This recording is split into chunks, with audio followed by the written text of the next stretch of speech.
2027학년도 수능 시험이 113일 남았다고 합니다. 여기 계시는 분들 중에는 올해 입시를 치르는 자녀 혹은 손주분들이 있으시죠. 지금은 다들 여름방학을 지나고 있지만 방학이 끝나고 나면 9월 모의고사가 기다리고 있습니다. 보통 9월 모의고사의 점수는 2달 후에 있을 11월에 치르는 수능 성적과 진배 없다라고들 많이 얘기하죠. 그러므로 올해 입시를 치르는 아이들에게 이 여름방학은 너무나도 중요한 시간일 것입니다. 아마도 1분 1초가 천금같이 여겨질 것 같은데요. 제가 맡고 있는 고등부에는 드리머스라는 찬양팀이 있습니다. 찬양팀 아이들 중에 올해 5명이 입시를 치르는데 찬양팀 선생님이 저에게 아이들의 기도 제목을 받아서 보내주십니다. 아이들의 기도 제목을 찬찬히 읽어보노라면 불안함과 두려움, 근심과 걱정이 가득한 내용을 볼 수 있으며 지나온 시간에 대하여서 낙심과 자책의 말을 하는 친구들도 볼 수 있었습니다. 하지만 아이들은 거기에서만 머물지 않았습니다. 그 기도 제목 속에는 그리스도인답게 살고자 하는 몸부림이 있었으며 두려움과 염려를 물리치고자 하는 선포도 있었습니다. 또한 자신의 삶에 하나님의 뜻이 이루어지고자 하는 간절함이 담긴 기도 제목도 볼 수가 있었는데요. 오늘 함께 읽으신 본문에는 간절함을 가진 한 여인이 등장합니다. 너무나도 잘 아시는 유명한 내용이죠. 예수께서 회당장 야이로의 딸을 살리시러 가는 길에 12년 동안 혈루증을 앓고 있던 여인이 많은 무리에 둘러싸여 있던 예수님을 만나고자 헤집고 들어와 예수님의 옷에 손을 댄 내용입니다. 도대체 이 여자는 어떤 심경으로 예수님의 옷에 손을 댔던 것일까요? 아시는 것처럼 혈루라는 말은 피가 계속해서 새어나온다라는 말입니다. 당시 여인이 앓았던 혈루병이 어떤 병인지는 구체적으로 알 수는 없으나 아마도 지속적인 자궁출혈을 일으켰던 질환으로 보여집니다. 심지어 12년을 앓았다고 성경은 밝히고 있는데요. 자, 그럼 이러한 질환으로 이 여인이 감당해야 했을 육체적인 고통은 어느 정도였을까요? 지금처럼 철분제를 먹는다거나 수혈을 할 수 있는 환경이 아니니 육신적으로는 만성적인 피로와 어지러움, 빈혈을 겪었을 것으로 추정됩니다. 또한 마가복음은 이 여인에 대해서 많은 의사에게 많은 괴로움을 받았고 가진 것도 다 허비하였다라고 기록합니다. 하지만 그럼에도 불구하고 아무런 효험을 보지 못했으며 도리어 더 중하여졌다라고 말씀하시는데요. 자, 더군다나 이것만이 아니었습니다. 레위기 15장은 유출병에 관련돼서 말씀하시는 것을 볼 수 있습니다. 어떤 내용입니까? 사람의 몸에서 나오는 유출에 대한 것을 말씀하십니다. 어떤 병적인 분비물이라든지 여성의 월경이나 남성의 설정, 오늘 본문과 관련된 여성의 비정상적인 출혈에 대해서도 말씀하시는 것을 볼 수가 있는데요. 이에 대해서 성경은 부정하다라고 말씀하십니다. 그리고 이 여인은 12년 동안 단 한 번도 율법이 말하는 정결한 상태가 될 수 없었으며 정결하지 못하니 그녀가 접촉하는 모든 것은 다 부정한 것으로 간주됩니다. 이에 이 여인은 타인에게 피해를 주지 않기 위해서 사람과의 접촉을 제한했을 것으로 생각되며 그렇기에 공동체 생활도 힘들었을 것이고 또한 거룩한 처소에 접근이 제한되니 아마 회당에도 들어가지 못했을 것으로 보여집니다. 우리의 피부에 와닿게 설명해 보자면 혼자만 코로나의 시대를 살았다라고 가정해 보면 좋을 것 같은데요. 자, 그렇다면 이 여인의 마음은 어땠을까요? 육신의 문제로 인하여서 답답함은 물론이거니와 지속된 외로움으로 신음했을 것이고 정신적 괴로움이 극심하지는 않았겠습니까? 더군다나 당시의 의사들도 이 병을 해결하지 못했으며 낫지는 않았지만 진료를 봐야 했으니 가진 돈도 치료로 다 허비한 상황이었습니다. 사면초가와 같은 상황에서 이 여인이 느꼈을 낙심과 절망을 가늠해 보실 수 있으시겠습니까? 자, 그러던 중에 이 여인이 예수님에 대한 소문을 듣습니다. 어떤 소문이었겠습니까? 누가복음 8장을 기준으로 뒤에 있었던 사건으로만 정리해 보자면 예수는 고칠 수 없는 병도 고친다더라. 그런데 예수는 나병 환자와 같은 부정한 사람을 피하지 않는다더라. 심지어 예수는 죽은 자도 살렸다더라 라는 말을 들었을 것으로 보여집니다. 자, 그럼 이 여인에게는 어떤 희망이 생겼을까요? 예수님을 만난다면 나도 나을 수 있지 않을까라는 믿음이 생기진 않았겠습니까? 그리고 이 여인은요, 오늘 본문의 내용대로 수많은 인파를 뚫고 들어가 예수님의 옷을 만집니다. 그리고 성경은 그 즉시 혈루병이 그쳤다라고 기록하고 있다는 것입니다. 자, 그런데 왜 하필 예수님의 옷이었을까요? 예수님 당시의 사람들은요, 오늘날 우리가 입는 것처럼 상하의로 된 옷을 입진 않았습니다. 저희 요한복음 19장 23절과 24절을 앞을 보시면서 읽어보시겠습니다. 함께 읽습니다. 군인들이 예수를 십자가에 못 박고 그의 옷을 취하여 네 기세에 나눠 각각 한 기씩 얻고 속옷도 취하니 이 속옷은 호지 아니하고 위에서부터 통으로 짠 것이라. 군인들이 서로 말하되 이것을 찢지 말고 누가 얻나 제비 뽑자 하니 이는 성경에 그들이 내 옷을 나누고 내 옷을 제비 뽑나이다 한 것을 응하게 하려 함이러라. 군인들은 이런 일을 하고. 자, 우리가 이 말씀을 잘못 보면 옷 한 벌을 네 등분해서 나눠 가졌다고 생각하기 쉬운데 성경의 원문은 그의 옷을이라고 말하지 않고 그의 옷들이라고 기록하고 있습니다. 사진을 보여주시겠습니까? 자, 보시는 것처럼요, 당시 유대인들은 머리에는 터번과 상체는 원피스로 된 속옷을 입었고 그 위에는 겉옷을 입었습니다. 그리고 허리에는 띠를 띄었고 샌들과 같은 신발을 신었었는데요. 자, 예수님 당시 십자가형을 집행했던 로만 군인들은 4인 1조로 형을 집행했습니다. 그리고 이들에게는 죄수의 옷을 취할 수 있는 특권이 있었다고 합니다. 그리고 그것은 그것들을 내다 팔아서 용돈으로 삼았다라고 하는데요. 자, 그래서 로마 군인들은 예수님의 터번과 겉옷, 허리띠, 신발을 각각 나눠 갖고 하나 남은 통으로 짠 속옷을 제비 뽑아서 가졌다고 요한복음은 기록하고 있다는 것입니다. 자, 그럼 다시 처음 질문으로 돌아와 보겠습니다. 왜 하필 옷이었을까요? 그리고 그는 예수님이 입었던 착장 중 어떤 옷을 만진 것이겠습니까?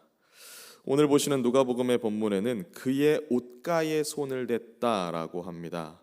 병행 본문인 마태복음에서는요, 예수님의 겉옷가를 만졌다고 기록하고 있습니다. 자, 아까 보셨던 사진을 다시 한번 보실까요? 자, 성경의 원문은 이 여인이 겉옷가에 붙어 있는 술을 만진 것으로 기록하고 있는데요. 조금 더 명확한 사진으로 보시겠습니다. 자, 그렇다면 유대인들은 겉옷에 왜 술을 달았을까요? 이것은 하나님이 명령하신 것이었기 때문입니다. 저희 민수기 15장 38절에서 40절을 제가 읽어드리겠습니다. 이스라엘 자손에게 명령하여 대대로 그의 옷단 귀에 술을 만들고 청색 끈을 그의 귀에 술에 더하라. 이 술은 너희가 보고 여호와의 모든 계명을 기억하여 준행하고 너희를 방종하게 하는 자신의 마음과 눈의 욕심을 따라 음행하지 않게 하기 위함이라. 그리하여 너희가 내 모든 계명을 기억하고 행하면 너희의 하나님 앞에 거룩하리라. 아멘. 자, 성경은 뭐라고 말씀하십니까? 겉옷에 술을 달라고 명하신 이유는 그 술을 보면서 하나님의 말씀을 지키며 살아가야 하는 거룩한 자녀임을 기억하라라고 달라고 하신 거였습니다. 자, 그런데 예수님 당시 바리새인들과 서기관들은 이 옷을 어떻게 바꿔 입었을까요? 바로 이렇게 바꿔 입었습니다. 자, 그럼 바리새인과 서기관들이 이렇게 술을 길게 늘려서 입었던 이유는 무엇일까요? 하나님 앞에서 자신들이 얼마나 열심히 살고 있는지, 얼마나 경건한지를 드러내고자 이 술을 길게 늘어뜨렸던 것입니다. 하나님께서는 말씀을 기억하라고 술을 달라고 하셨지 사람들에게 보이라고 술을 달라고 하신 것이 아니었는데요. 그러나 이들은 이 술을 길게 늘어뜨림으로 자신은 특별한 사람임을 과시하고 싶었던 것입니다. 바로 이러한 모습이 예수님이 지적하셨던 외식적인 모습인 것이죠. 자, 그렇다면 이 혈루병 걸린 여인은 왜 하필 이 술을 만졌던 것일까요? 아마도 말라기 4장 2절의 말씀을 이 여인은 알았던 것 같습니다. 저희 앞을 보시며 말라기 4장 2절을 함께 읽어보겠습니다. 함께 읽습니다. 내 이름을 경외하는 너희에게 공의로운 해가 떠올라서 치료하는 광선을 비추리니 너희가 나가서 외양간에서 나온 송아지 같이 뛰리라. 자, 함께 보시는 말라기 본문에 치료하는 광선을 비춘다라는 번역은 성경의 원문을 직역하면 그 날개에 자유가 있다라고 말할 수 있습니다. 여기서 날개라는 성경의 원어는 옷자락 혹은 옷의 끝부분을 의미하는데요. 또한 옷의 끝부분에는 술이 달려 있는 것 아니겠습니까? 그러므로 메시아가 오시면 그의 옷에는 치유의 능력이 있을 것이다 라고 이 여인은 알았다라는 것입니다. 그러나 이 여인은 이것을 아는 것에서만 멈추지 않았으며 신락 같은 희망을 부여잡고 믿음으로 예수님의 옷자락을 만졌다라는 것입니다. 자, 오늘 이 예배로 나오신 우리 사랑하는 성도 여러분들, 우리가 이 여인의 내용에 공감할 수 있는 부분은 무엇일까요? 우리 중에 삶에 부재가 없는 사람이 단 한 사람이라도 있겠습니까? 각자의 시간 속에서 사람이 가진 죄로 인하여서 생긴 아픔이 있고 상처가 있으며 그로 인한 약점도 있다라는 것입니다. 사람들에게 하지 못할 얘기는 또 얼마나 많이 있으시겠습니까? 하지만 그것에 대해서 어떻게 반응하며 어디로 가지고 나오느냐가 영성의 핵심 아니겠습니까? 예수님을 모르는 세상 사람들도요, 우리와 똑같은 아픔이 있고 상처가 있으며 그로 인한 약점을 가지고 있습니다. 그런데 세상 사람들은 이것을 드러내지 않으며 들키지 않기 위해서 삶의 모습을 포장하며 살아갑니다. 하지만 우리가 아는 것은 무엇입니까? 그들에게는 여전한 불만족과 공허함 가운데 있을 수밖에 없다는 것 아니겠습니까? 자, 그렇다면 우리는 어떻습니까? 우리를 치유하시며 자유하게 하신다는 예수의 이름이 있는 우리는 어떠냐라는 것입니다. 정말 예수의 이름 아래서 은혜와 평강을 누리고 계십니까? 아니면 예수의 능력과 역사를 타인의 간증이나 소식으로만 듣고 계십니까? 핸드폰을 들어서 몇 번만 누르면 우리는 너무나도 은혜로운 간증을 많이 들을 수 있는 시대가 도래했습니다. 간증자의 얘기들을 가만히 듣고 있노라면 하나님은 정말 살아계시며 우리의 삶을 섭리하시고 역사하신다는 것이 느껴집니다. 그런데 핸드폰을 내려놓고 잠잠히 내 삶을 묵상해 보노라면 하나님께서 때로는 계시지 않는 것만 같습니다. 어려운 문제는 여전히 산적해 있으며 내 계획과 생각이 들어맞는 하루가 없습니다. 그로 인해 무엇이 찾아올까요? 염려가 찾아옵니다. 불안한 마음이 내 마음을 두드립니다. 초조함이 나를 다스립니다. 우두커니 서서 하늘을 바라보며 주의 놀라우심을, 주의 역사하심을 찬양하기보다는 고개를 떨고 내 발등만 내려다보며 나는 지금까지 무엇을 믿고 살아왔나? 내가 믿은 것은 무엇인가? 주가 거듭나게 하신 정체성마저 흔들리는 것을 경험한다는 것입니다. 오늘 본문을 보시면 무리가 예수님을 환영했고 회당장 야이로의 집으로 이동하는 길에 수많은 인파들이 예수께로 몰려들었다고 성경은 기록합니다. 분명 이 여인이 믿는 대로라면 예수님 겉옷에 달린 술에 손을 대야 하는데 그렇게 하려면 어쩔 수 없이 밀려드는 무리를 뚫어야 했다는 것입니다. 그러려면 피치 못하게 많은 사람들과 접촉해야 하지 않겠습니까?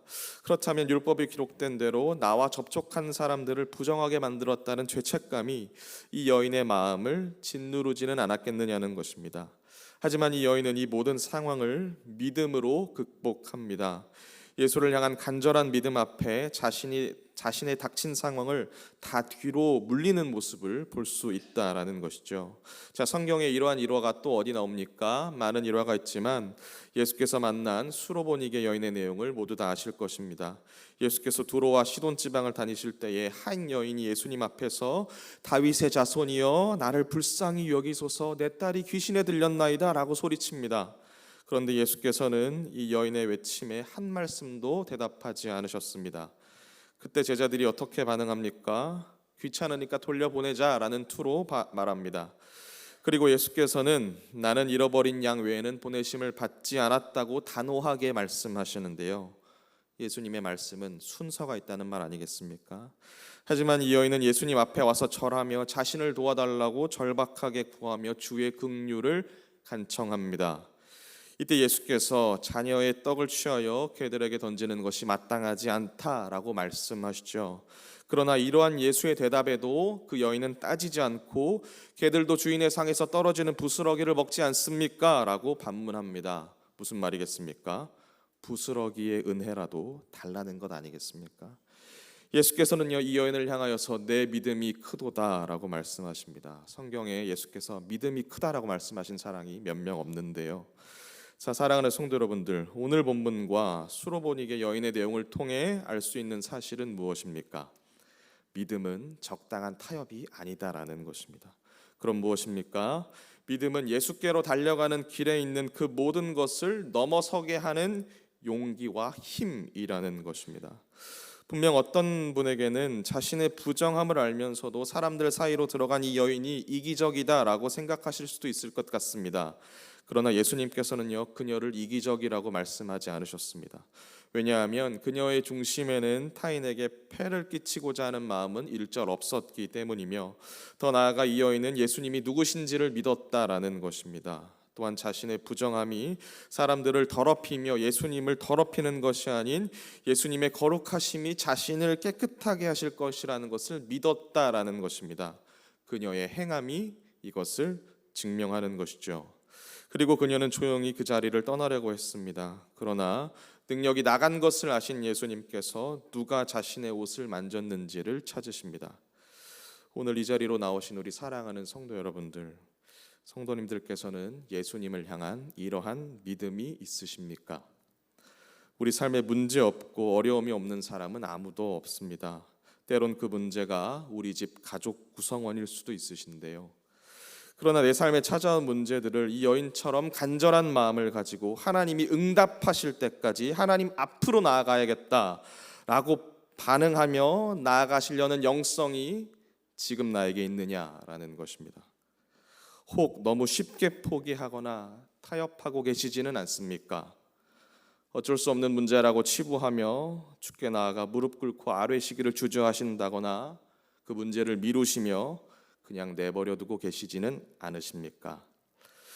오늘 본문에서 결국 이 여인은 예수님께 48절의 말씀을 듣게 됩니다. 저희 48절을 함께 앞을 보시며 읽어보시겠습니다. 함께 읽습니다.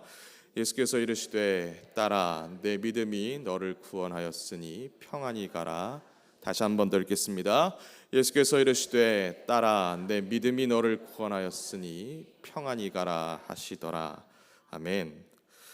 오늘 이 자리에는 하나님의 딸뿐만 아니라 아들분들도 많이 계십니다. 저 또한 하나님의 딸은 아니지만 이 여인을 향한 주님의 음성이 나의 삶과 우리 각자가 가진 그 한 가지의 기도 제목을 향하여 말씀하시는 하나님의 음성이심을 믿음으로 바라보실 수 있는 하나님의 자녀된 예배자이시기를 주님의 이름으로 축복합니다.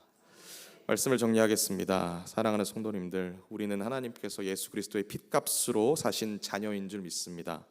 이 세상을 다스리시는 만군의 여호와 나의 왕 나의 아버지께서 허물 없이 말하며 고할 수 있는 사람들 아니겠습니까? 그러나 때론 이 세상이 말하는 바쁨의 가치에 휩쓸려 기도를 놓치며 하나님이 해주실 거야 라는 낙관적인 마음의 기도를 내려놓고 계시지는 않습니까? 하나님께서는요 오늘 나의 기도 소리를 듣고 싶어 하시는 줄 믿습니다. 우리 시간 결신 찬양 함께 부르시고 함께 주를 간절히 찾는 시간 될 수 있으시기를 주님의 이름으로 축복합니다.